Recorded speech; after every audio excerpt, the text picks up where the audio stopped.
How you doing, guys? In this installment we are putting the shafts back into the PTO box and ultimately finishing the project. I went to the local hardware store. I got some 3/4 inch bronze thrust bearings, various thicknesses, so that way I could shim and just kind of move things around a little bit. I went through and I found the good shims, if there was any left, from when I took the box apart. So I got a few of those out here.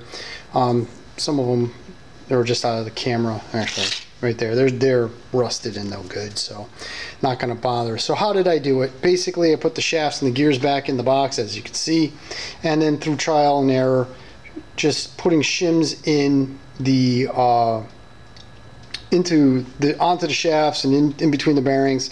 I used a piece of threaded 1/4 inch rod that would slide into the gear, so that way I could pin it to the shaft. I did the same thing for the input shaft here. Just I would move it over and then just kind of find the shaft and drop it in. That way I could just check my gear clash based on the shims that I have on either side, plus where the retaining ring or the snap rings on each shaft go. So that way I know I can get my snap rings into place and control the amount of shaft play in and out. Essentially, I can pull these out. I already kind of have it all shimmed up here. Just need to. Oops, that's right. I have one. I had to use one old shim. This very thin one, just to soak up just a little bit more play in the side-to-side shaft. So we're just going to pull it out. So there we go. Sorry about that. And we just pull these out.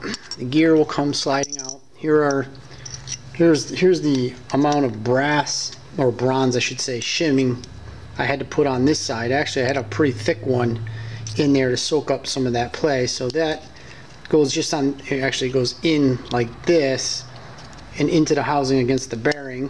So that one's done.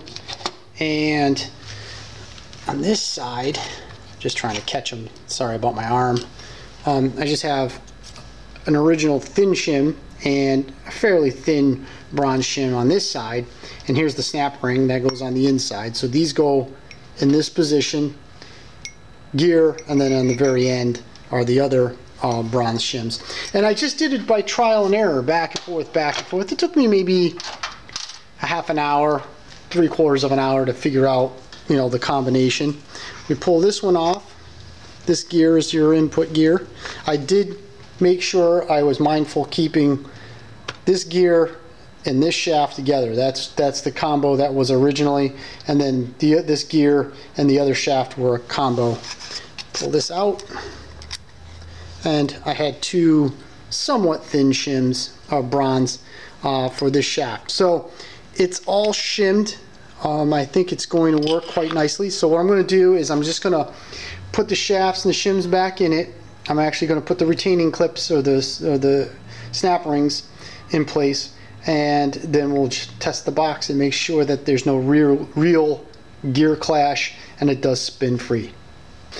Okay, this process of putting it back together did take a little longer than I anticipated. I was having a real heck of a time with the roll pins. I ended up having to use the old roll pin in the front here because it was a little softer and I could drive it in easier.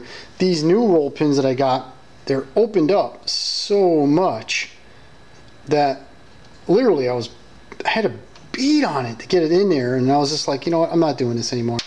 As soon as I break out a hammer and I gotta pound something, I've learned over the years it's not the right thing. So I ended up putting one of the old roll pins in here. Then I did have to use a new roll pin in this one, but what I did was I put it in my vise to crush it down, get a little less tension on it, and then put the tension pin in.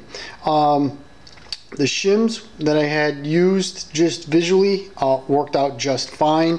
I do have the snap ring in place right there with one of the old shims. The other snap ring is right here.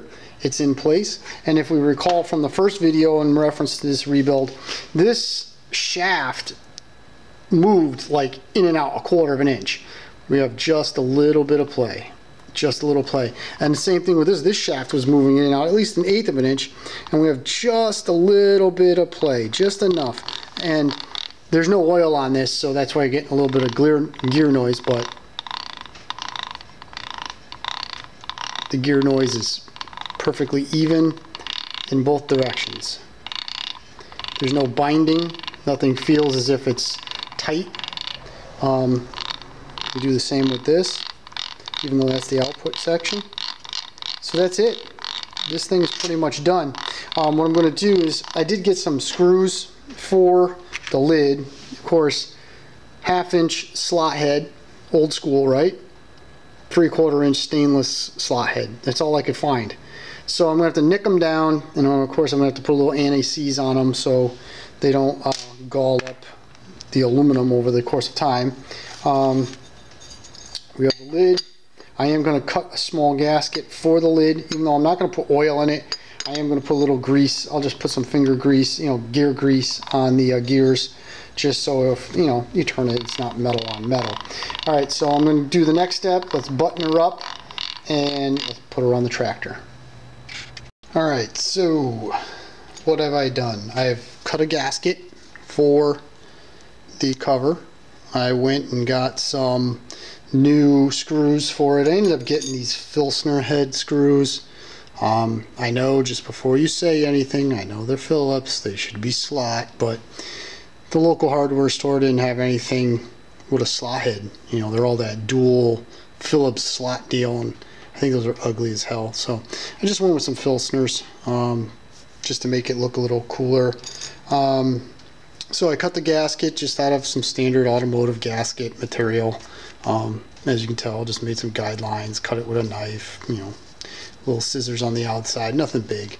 Just put those in, not going to glue it in or anything like that. I'm not going to put any oil in the gearbox itself, because I'm not going to run the box. If somebody wants to over the years do that, it's fine. The one thing I am going to do, I am going to take a little bearing grease and just put those in the teeth, only because, you know, I want it to be there. See, as soon as you put the grease in there, the you know, the gear clatter, I guess you call it, goes away. So just a little bit of bearing grease on that, and eventually it'll all work itself in, you know.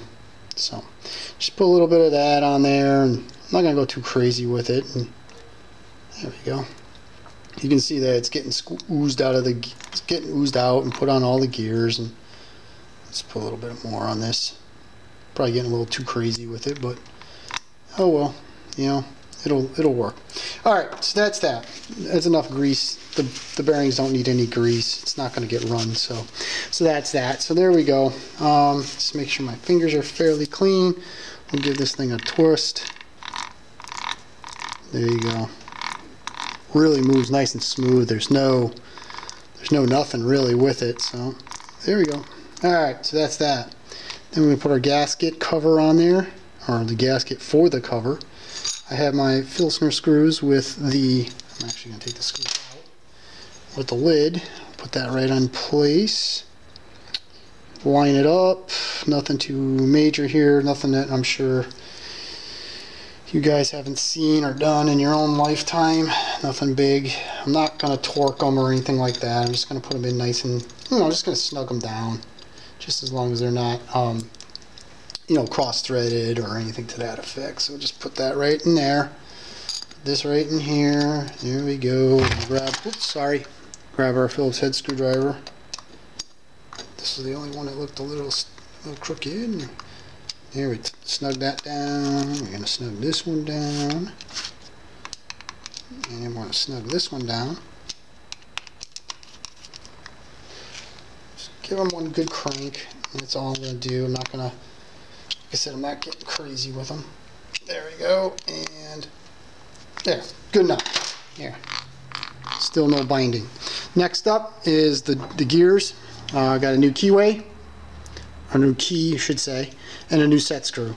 So just slide that in, line them up. Because I cleaned everything up real good when I put it all together, you know, these pulleys go on real nice. There's that one. I'm going to rotate it around, put the next key in, and slide this. There it goes. And there you go. I'm going to tighten down the, actually it goes like this. I'm going to tighten down the set screws, and we're going to take it out to the tractor. Okay, it's all back on. Everything went good. It looks great. So the project of rebuilding the PTO box is completed. I got everything just snugged down, like the bolts are snugged so the box doesn't come off, and I snugged down the set screws for the pulleys. The engagement pulley, which is right here, that does need to be adjusted. It needs to be pushed back, but you know, I'll do that in the spring. The other thing that needs to be done this spring is the steering wheel. The steering wheel is a little loose, so it rattles really bad when you run the tractor. The other thing too is I have like a makeshift spring on the engagement arm, and Jim Haynes at Dandy Sales, I was able to pick up an original spring, so the arm has to come off in the spring, and I need to swap that original style spring in there. And then the other thing that we might be doing to this tractor is I was able to find a set of original Copar Panzer rear wheels.